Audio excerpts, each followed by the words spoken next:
Entre parades, défilés civils, motorisés et équestres, les forces de défense, les paramilitaires et les civils ont rivalisé d'ardeur dans la démonstration, à la grande satisfaction du chef de l'État qui a promis de renforcer les armées en équipement et autres moyens. Je suis rassuré par la cohérence de notre concept de défense qui repose sur la globalité.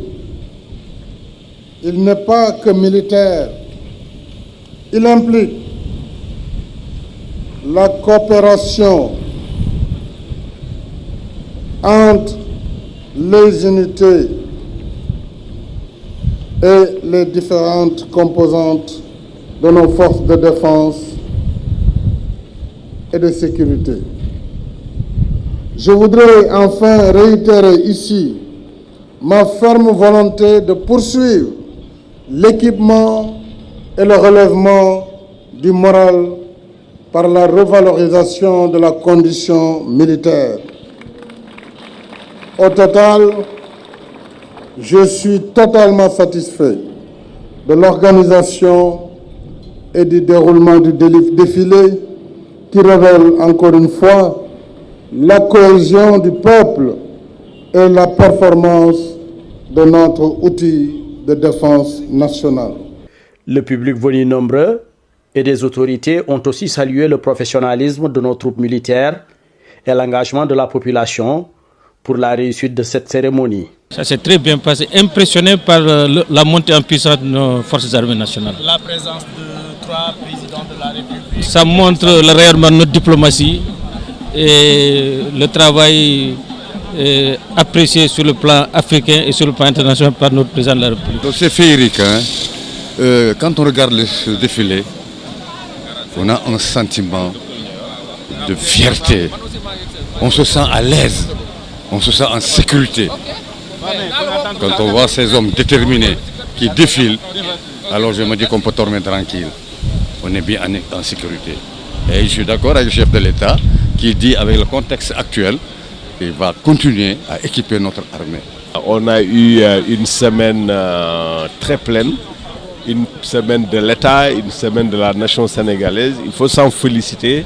Ce sont des moments comme ça où c'est la communion, c'est l'union, c'est l'unité, c'est le consensus, où tout le peuple sénégalais retrouve son esprit commun, où tout le peuple sénégalais retrouve son histoire commune, où la nation sénégalaise célèbre avec ferveur et enthousiasme son unité et sa cohésion. Merci. Le Sénégal a toutes les raisons d'être fier et de s'assurer que sa sécurité est assurée.